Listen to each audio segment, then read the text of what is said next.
Welcome to Everyday Woman. We talk a lot about relationships on this show, but we don't talk a lot about our relationship with money. So we have Emily Chase Smith, entrepreneur and money expert, to tell us all about how we can find out about our relationship with money and make sure it's a good relationship.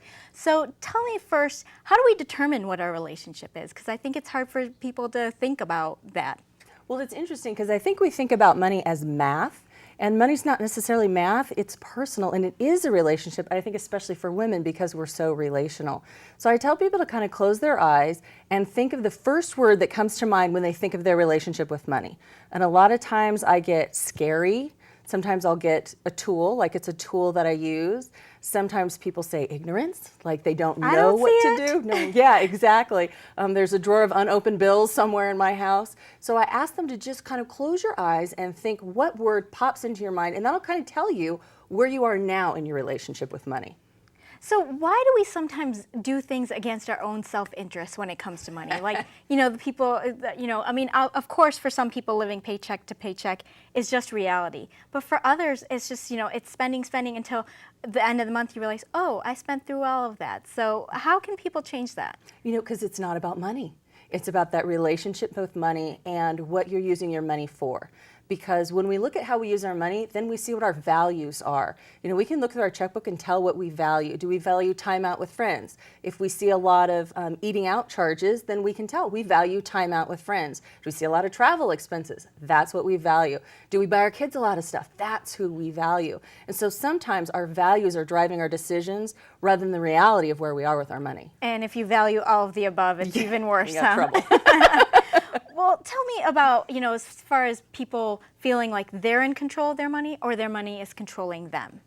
That's a great question because a lot of times you don't know which one it is, and it varies from day to day. It kind of depends on where you are. So we always want to be the ones that control our money. Money's an inanimate object. We should definitely be controlling it, right? We're the ones with the brains and the thumbs. So it's definitely something that we want to be in control of because, again, it guides so much in our lives. If you can think of a time where you struggled with money, you're probably struggling in every area of your life. And so if you can maintain control of your money, if you can have a healthy relationship with your money, it just affects your entire life. And I think, some of the things that people have a hard time is they think, I don't want to be a billionaire. I don't want to be a CEO of something, so I don't need to be on top of my money as much. Should we all be thinking about having a lot of wealth? You know what, for some people, again, they don't value wealth, but most people value what wealth can buy. So wealth buys you time with your kids. Wealth buys you days on the beach. So maybe the goal isn't dollars per se, but the goal is what those dollars will buy.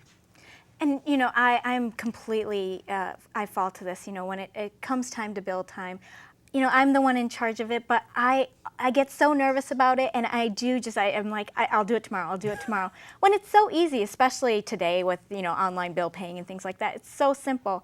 Why do we bury our head in the sand? Because the news is not good. We're not looking forward to what we're going to see, right? So why do we put off cleaning the toilet? Because there's nothing good in it for us except ultimately a clean toilet. But yeah, if we can think of, and I had a friend suggest, and I thought it was great, if you can make that bill paying time something, give it as some element of something, give it some wine, give it some. That sounds so wonderful, doesn't it? If you love your favorite takeout Thai place around the corner, get yourself some Thai, sit down, write the checks, do the clicks that you need to do online. Give yourself something good to go with it. Well, that sounds lovely. I don't know why I don't pay bills more often. So thank you so much, Emily Chase Smith. And for more information, you can go to everywaywoman.com. We'll be back.